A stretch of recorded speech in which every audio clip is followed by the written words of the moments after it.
Pernah gak sih kalian kepikiran kalau kenapa daun singkong itu bentuknya itu menjari, sedangkan daun pisang itu bentuknya malah lebar banget?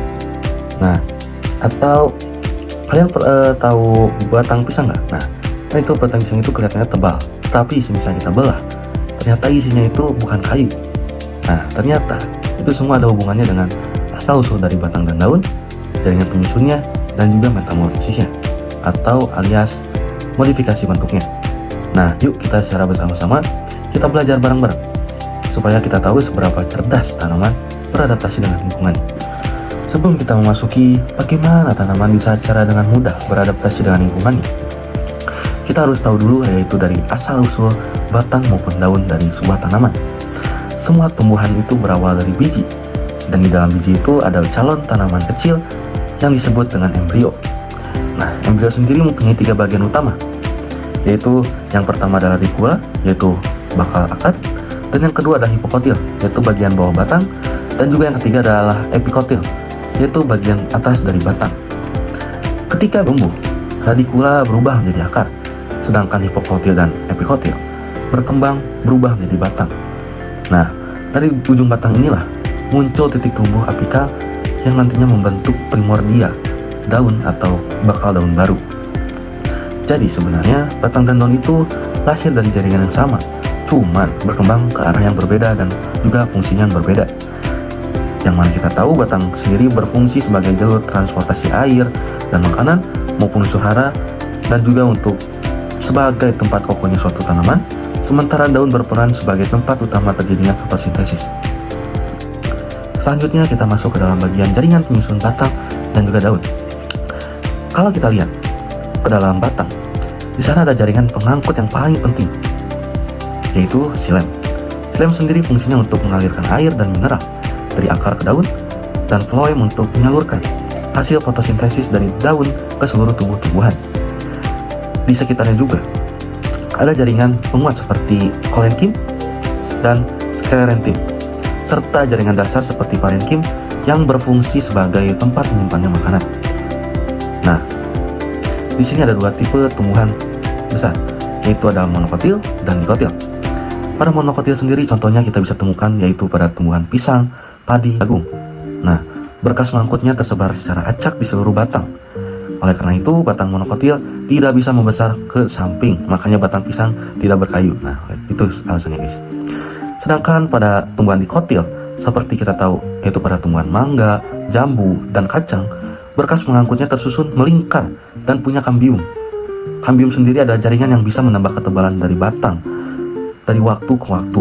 Nah, itulah sebabnya kenapa batang dikotil itu bisa keras dan membentuk kayu. Selanjutnya di daun, perbedaannya juga kelihatan jelas guys. Daun monokotil itu punya tulang daun sejajar seperti pada daun jagung atau pisang guys. Sementara dikotil punya tulang daun mirip atau menjadi seperti pada tumbuhan jamu, pepaya ataupun singkong. Nah, struktur dalam daun terdiri dari epidermis, atas dan bawah, masofil palisade, dan spons, serta jaringan xilem floem di tulang daun. Nah, semua bagian struktur daun ini bekerja sama untuk berfotosintesis dan juga transportasi zat. Nah, guys, serunya lagi, susunan jaringan ini bisa beda guys, tergantung habitatnya. Misalnya, tanaman di tempat panas seperti tebu punya epidermis yang tebal dan lapisan lilin biar air itu nggak cepat menguap. Sementara tanaman di tempat lembab seperti talas punya rongga udara di daunnya supaya bisa mengapung dan bernafas lebih mudah.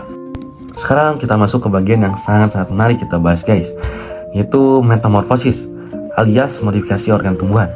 Sama kayak hewan, tumbuhan juga bisa guys mengubah bentuk organnya itu buat beradaptasi dengan lingkungannya. Contohnya pada tumbuhan jahe. Jahe sendiri kan mempunyai rimpang guys. Nah, itu rimpang itu batang yang tumbuh mendatar di bawah tanah untuk menyimpan cadangan makanannya. Sedangkan di kentang, tumbuhan kentang guys, tahu kan? Dia sendiri punya umbi batang yang berbentuk bulat yang berfungsi untuk menyimpan pati. Dan juga ada singkong.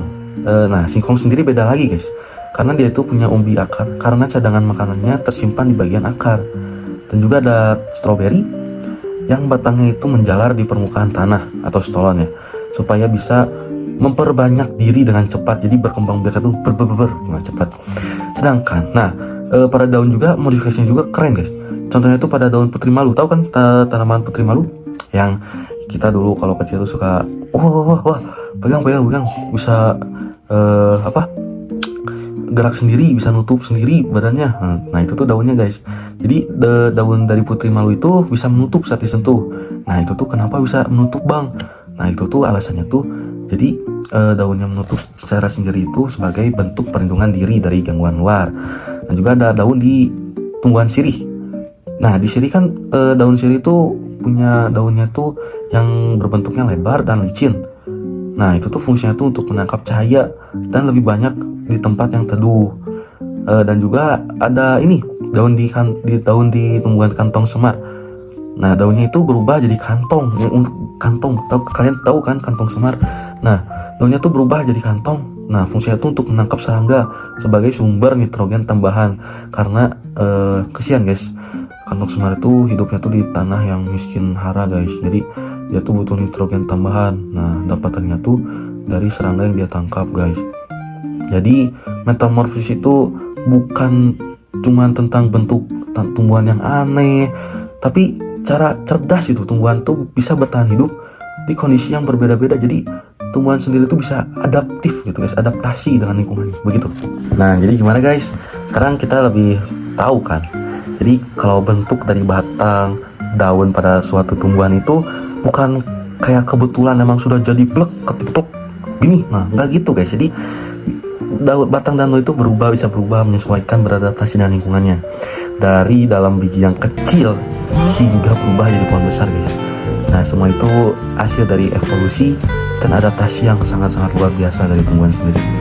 Jadi kalau misalnya kalian lihat nih kayak ada tumbuhan di depan rumah kalian, nah coba kalian itu jangan kayak ya udah kayak sekedar tahu itu tumbuhan apa. Jangan guys, coba kayak kalian kayak mencari tahu, kayak ramai guys itu kenapa bisa gitu, bentuknya itu bisa kayak gitu, bentuk batangnya bisa kayak gitu, bentuk fungsinya itu bisa kayak gitu. Nah itu ramai guys kita perhatiin.